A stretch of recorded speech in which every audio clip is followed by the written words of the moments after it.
జీవపు మాటలు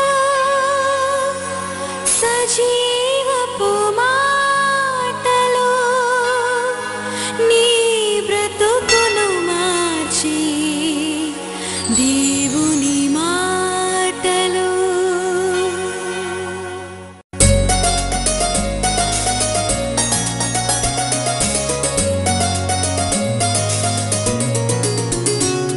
నిరాశలను తొలగించి జీవపు మాటలు నిరీక్షణను కలిగించి దేవుని మాటలు నిన్ను బ్రతికించి నిన్ను రక్షించి నిత్య జీవమునొసగే జీవపు మాటలు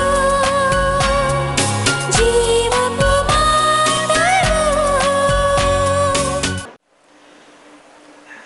ఉదయకాల ఆశీర్వాదాలు ధ్యానించినాం. వేకువనే లేచినాం. దేవుని స్తోత్రం. వేకువ లేవడానికి దేవుడు మనకు జ్ఞానం ఇచ్చినాడు, ఆరోగ్యం ఇచ్చినాడు. అందుకొరకు హల్లెలూయా చెప్పండి. దేవుణ్ణి ఎప్పుడు వెతకాలండి? దేవుని ఉదయమే వెతికినాం, పెందల కడ లేచినాం, మరి ఆయన సన్నిధికి వచ్చినాం. మనము ఈ శారీరకమైన ఆహారం తినకుందే దేవుని దివ్యమైన ఆహారము భుజించినాం. అది మన జీవితాల్లో చాలా గొప్ప ధన్యకరం. మనతో దేవుడు అనేక రీతుల్లో మాట్లాడినాడు. God is a living God. జీవం గల దేవుడు మనల్ని తన మాటల చేత మనల్ని ఆశీర్వదించినాడు.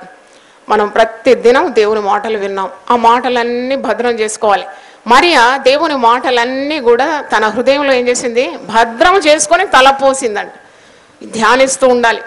అప్పుడు ఆమె రక్షకునికి తల్లి అయిపోయింది. She got such a status that she became the mother of a saviour of the saviour lord Jesus. అంటే స్త్రీలలో ఆశీర్వదింపబడింది, ఆమె గర్భఫలము దీవింపబడింది. కనుక ఆ దేవుని వాక్యం వినడం మాత్రం కాదు, నీ హృదయంలో భద్రం చేసుకొని ధ్యానిస్తూ ఉండాలి. దివారాత్రము దేవుని వాక్యం ధ్యానించేవాడు ధన్యుడు. వాడు నీటి కాలువల ఊరను నాటబడిన వాడై ఆకు వాడక తన కాలమందు ఫలమిచ్చు చెట్టు వలె ఉంటాడు. దుష్టుడు అలాగ ఉండడట. దుష్టుడుకి వాక్యం లేదు. వానికి దుష్టుడు దేవుని సన్నిధికి వస్తే కదా వాక్యం వినేది. వానికి వాక్యం లేదు కాబట్టి గాలికి చెదరగొట్టు పొట్టు వలె ఉంటాడట.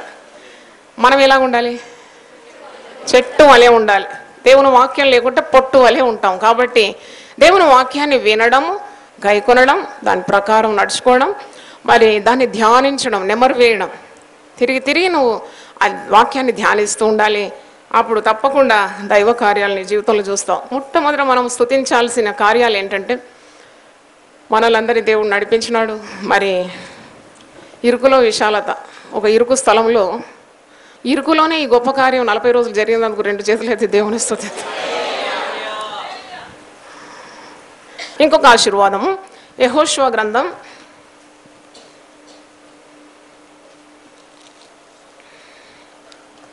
3వ అధ్యాయము 1వ వచనం.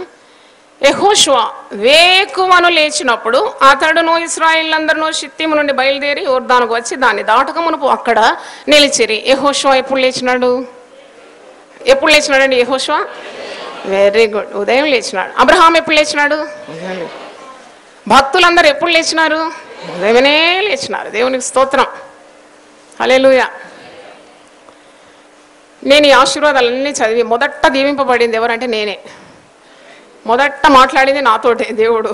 కనుక నేను ఇది అలవాటు చేయడానికి, అంటే ఉదయం లేచి అలవాటే ఉంది, కానీ ఇంకా ఇంకా తీవ్రంగా దేవుని వెతకడానికి నిశ్చయించుకున్నాను. దేవునికి స్తోత్రం. ఈ శిలువ ధ్యానాల ద్వారా నేను ఎక్కువగా మేలు పొందుకున్నానని సాక్ష్యం ఇస్తున్నాను. యెహోషువ ఎప్పుడు లేచినాడు? వేకువనే లేచినాడు. వేకువనే లేచినాడు.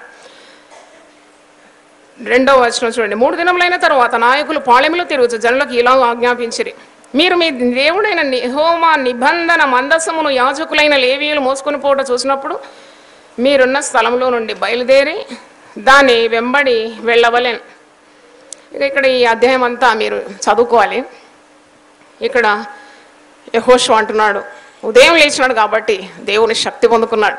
ప్రజలతో మాట్లాడడానికి కూడా శక్తి పొందుకున్నాడు.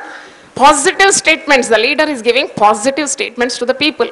5వ వచనం చూసినప్పుడు యెహోషువ అంటున్నాడు, రేపు యెహోవా మీ మధ్య అద్భుత కార్యములను చేయను గనుక మిమ్మును మీరు పరిశుద్ధ పరచుకొనుడని జనులకు ఆజ్ఞ.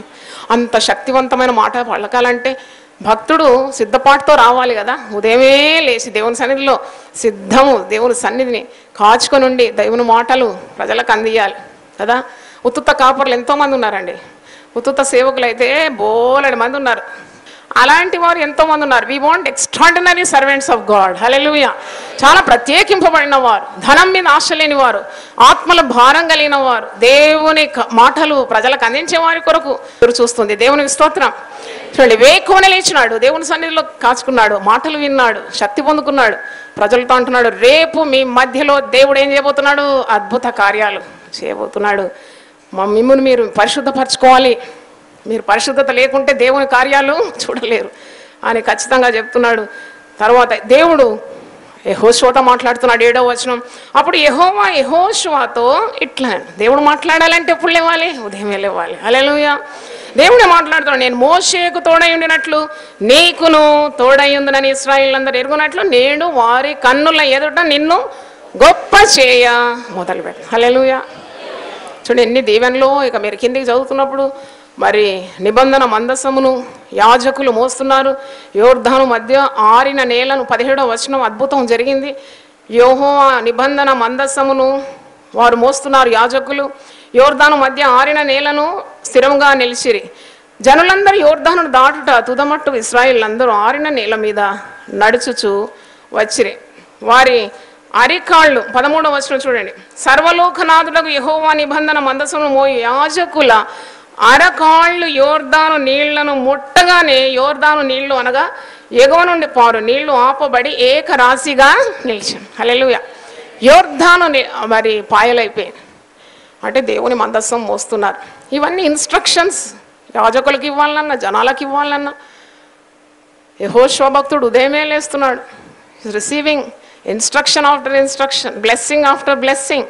ఉపదేశం వెంబడి ఉపదేశం, ఆజ్ఞ వెంబడి ఆజ్ఞ, సూత్రం వెంబడి సూత్రం.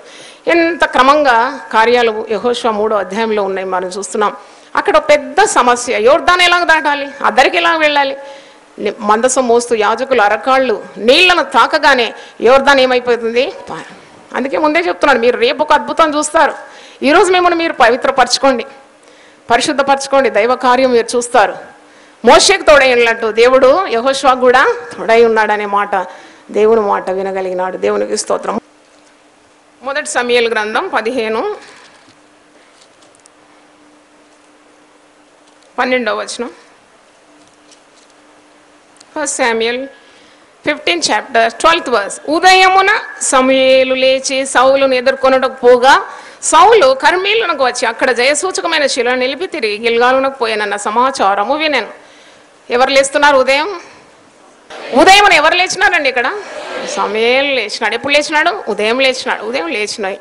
ఈ ప్రవక్త ఇశ్రాయేల్లోకి వెళ్ళ గొప్ప ప్రవక్త సమూయేలు. ప్రార్థనకు ఫలంగా, హన్నా చేసిన ప్రార్థనకు ఫలంగా పుట్టిన ఈ సమూయేలు ఇశ్రాయేలు గొప్ప ప్రవక్తగా మారిపోయినాడు.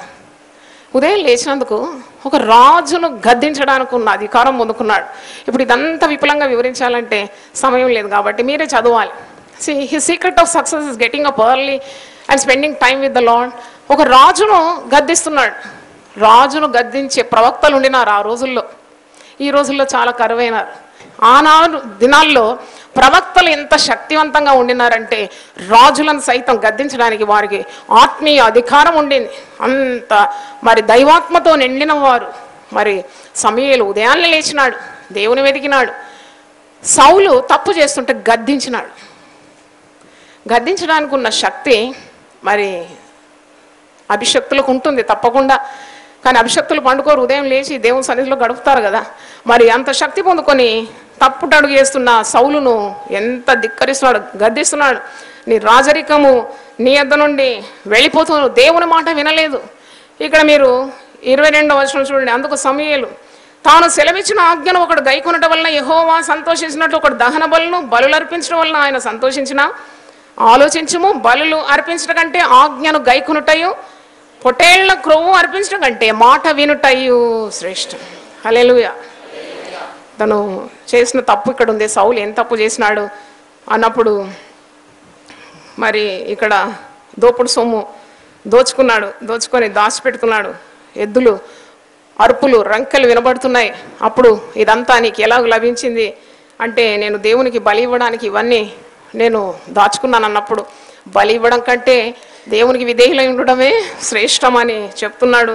మరి 23వ వచనం చూడండి.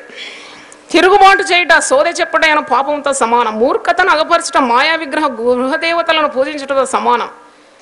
యెహోవా ఆజ్ఞను నీవు విసర్జించు గనుక నీవు రాజుగా ఉండకుండా ఆయన నిన్ను విసర్జించననగా. అంటే ఇది వారి మాటలు ఇంత అధికారంగా శక్తివంతంగా సమూయేలు ప్రవక్త రాజును ఉద్దేశించి అంటున్నాడు. రాజుకు మరి అధికారంతో మాట్లాడుతున్నాడు. ఈ శక్తి ఎప్పుడు లేచినాడంటే, మీకు 12వ వచనంలో ఒకసారి చదవండి. ఎప్పుడు లేచినాడు సమూయేలు ప్రవక్త? ఉదయమున సమూయేలు లేచి. హల్లెలూయా. ఇర్మియా గ్రంథము 25:3వ వచనం.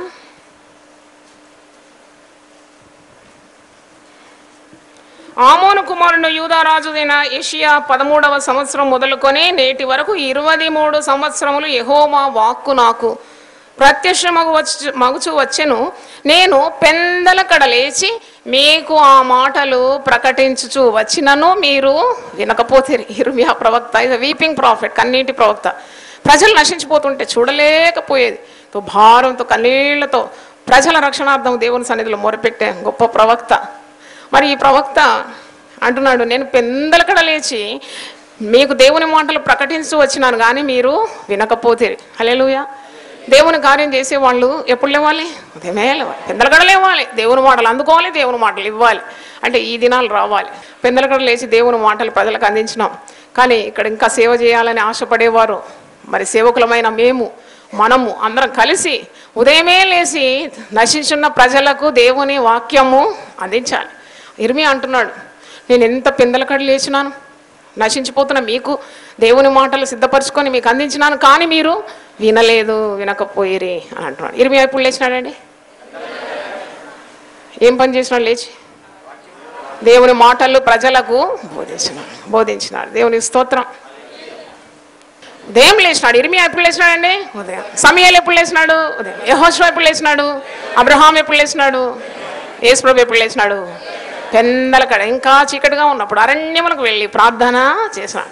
ఒకసారి గట్టి చప్పట్లు కొట్టి దేవుని స్తుతిద్దాం. హల్లెలూయా. ఉత్సాహంగా దేవుని వాక్యం మీలో మండినప్పుడు చప్పట్ల స్తుతి ఇవ్వాలి. దేవుని స్తోత్రం. హల్లెలూయా. అందుకే చప్పట్లు కొడుతున్నాం. దేవుని స్తోత్రం. అప్పుడు నీ శరీర ఆత్మ ప్రాణం కూడా ఉత్తేజింపబడుతుంది, నీకు ఉజ్జీవం పొందుకుంటావు. హల్లెలూయా. ఎన్ని ఆశీర్వాదాలు చెప్పినాం ఇప్పుడు? 5వది అపోస్తుల కార్యం 5:21, యాక్ట్స్ 5:21. వారు ఆ మాట విని తెల్లమారగానే దేవాలయంలోనికి వెళ్ళి బోధించుచుండిరి. హల్లెలూయా. వారు అంటే ఎవరు? ఇక్కడ 5వ అధ్యాయంలో పేతురున్నాడు, యోహానున్నాడు, ఈ అపోస్తలులు ఉన్నారు. వీళ్ళంతా ఎప్పుడు లేచినారండి? తెల్లవారగానే వారు లేచినారు. అసలు ఆ మాట ఏంటి? 17వ వచనం చదువు. ప్రధాన యాజకుడు అతనితో కూడా ఉన్నవారు అని అనగా సద్దూకీయుల తెగవారు లేచి మత్సరంతో నిండుకొని అపోస్తలులను బలత్కారంగా పట్టుకొని పట్టణపు చెరసాలలో ఉంచిరి. అయితే ప్రభుదూత రాత్రి వేళ ఆ చెరసాల తలుపులు తీసి వారిని వెలుపలకు తీసుకుని వచ్చి, మీరు వెళ్ళి దేవాలయంలో నిలవబడి ఈ జీవనం గురించిన మాటలన్నీ ప్రజలతో చెప్పుడని వారితో నేను. వారు బాధల్లో ఉన్నారండి అపోస్తలులు. సేవ అంటే బాధనే కదా, సేవ అంటే సిలువనే కదా. పూల పాన్ మీద మరి మంచిగా విశ్రమిస్తూ సేవ చేయలేము కదా. ముళ్ళ కిరీటం అన్నమాట, సిలువ అన్నమాట, భారం. ఆనాడు ఎంతగా హింసిస్తున్నారు దేవుని కొరకు నిలబడిన వారిని. యేసు ప్రభు నామం ఒప్పుకున్న వారికి శ్రమ తప్పలేదు, అయినా శ్రమల్లో నిటారుగా నిలబడగలిగినారు. వారు శక్తివంతంగా దేవుని సేవ చేస్తున్నారు. వారి ప్రాణాలు సహితము అర్పించుకున్నారు. వారు దేనికి భయపడలేదు. చెరసాల్లో వారిని వేసినారు అపోస్తలను. తర్వాత వారిని దెబ్బలు కొట్టినట్టు కూడా వాక్యంలో ఉంది. వస్త్రాలు కూడా లాగివేసి బెత్తములతో వారిని కొట్టినట్టు కూడా అనేక పర్యాయములు వారు కొట్టబడినారు, హింసింపబడినారు. మరి 19వ వచనంలో ప్రతిసారి దేవుని దూత వచ్చి వారిని ఏం చేస్తుంది? బలపరుస్తుంది. ప్రభు దూత రాత్రి వేళ చెరసాల తలుపులు తీసి వారిని వెలుపలకు తీసుకొని వచ్చి, మీరు వెళ్ళి దేవాలయంలో నిలబడి, దూత ఇన్స్ట్రక్షన్ ఇస్తుంది, లేపుతుంది, వారిని తట్టి లేపుతుంది. 20వ వచనం, ఈ జీవమును గూర్చిన మాటలన్నీ ప్రజలతో చెప్పు. ఇంత మంచి మాట కదా. మనం పలికే దేవుని మాటలన్నీ కూడా జీవముతో కూడినాయి.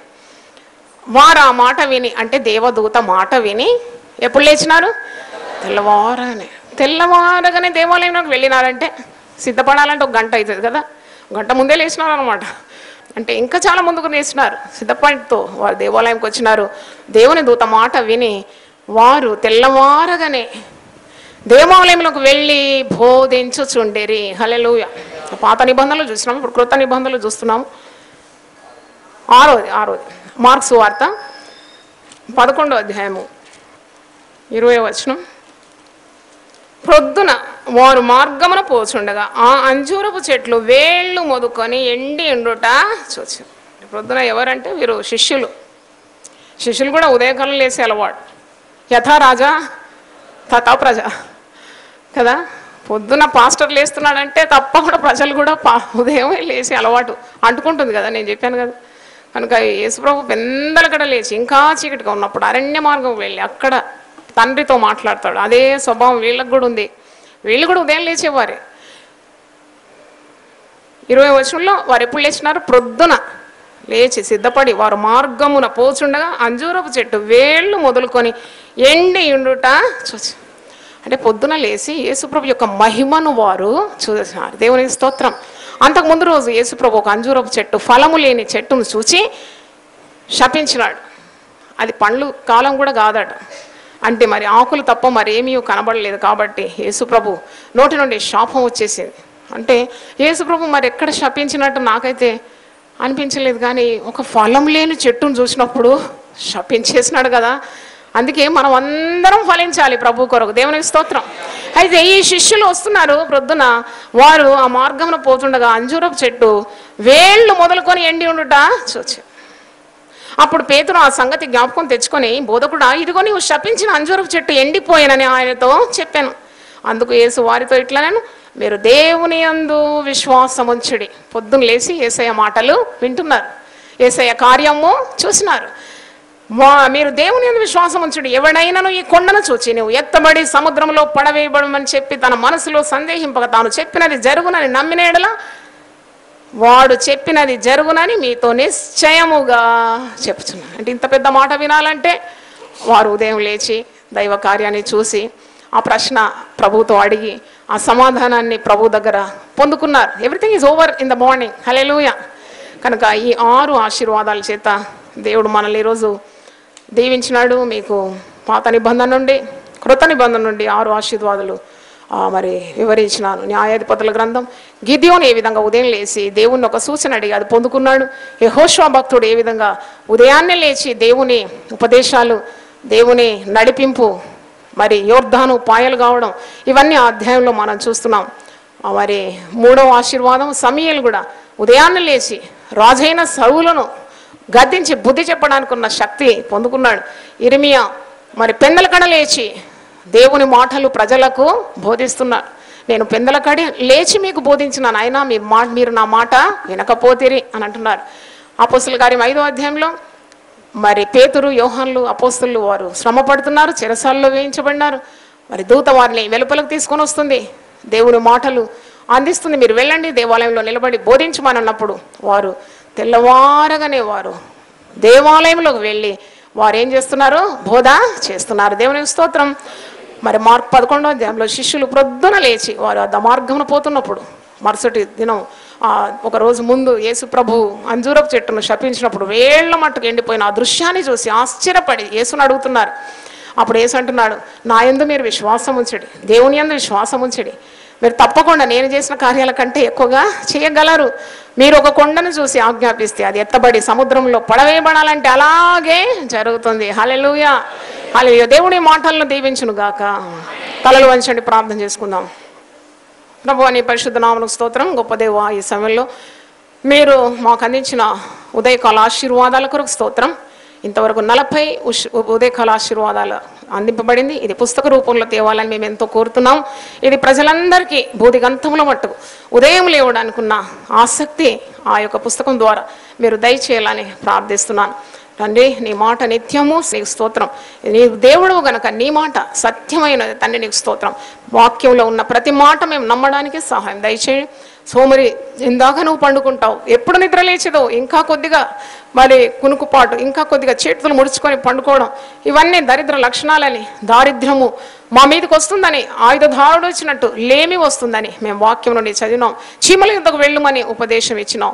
అది వేసవి కాలంలో ఆహారం ఏ విధంగా సిద్ధపరచుకుంటుందో మేము ఉదయకాలం లేచి ప్రొద్దున్నే లేచి ప్రభువా నైనా సూర్యుడు ఉదయించకముందు మేము లేచి ప్రభువా నీ యొక్క ప్రభా శక్తిని పుంజుకోవడానికి సహాయం దయచేయమని నీ వాక్యాన్ని మేము నేర్చుకోవాలి, ప్రార్థన చేయాలి. మా కుటుంబాల కొరకు, మా సంఘముల కొరకు ప్రభువా నువ్వు ఇచ్చిన బాధ్యతలన్నీ చక్కగా నిర్వహించడానికి శక్తిని, పరిశుద్ధాత్మ బలాన్ని పొందుకోవడానికి, ఆ దినమంతటి కొరకు నీ కృపను మేము పొందుకోవడానికి మాకు సిద్ధపాటు ఉదయకాలమే నీ సన్నిధిలో మీరు దయచేయమని, దేవుని వాక్యాన్ని విన్న ప్రతి ఒక్కరిని, ముఖ్యంగా టీవీ ద్వారా దేవుని వాక్యాన్ని విన్న ప్రతి ఒక్కరిని కూడా మీరు ఆశీర్వదించమని, సకల దీవెనలు మా సంఘానికి దయచేయండి.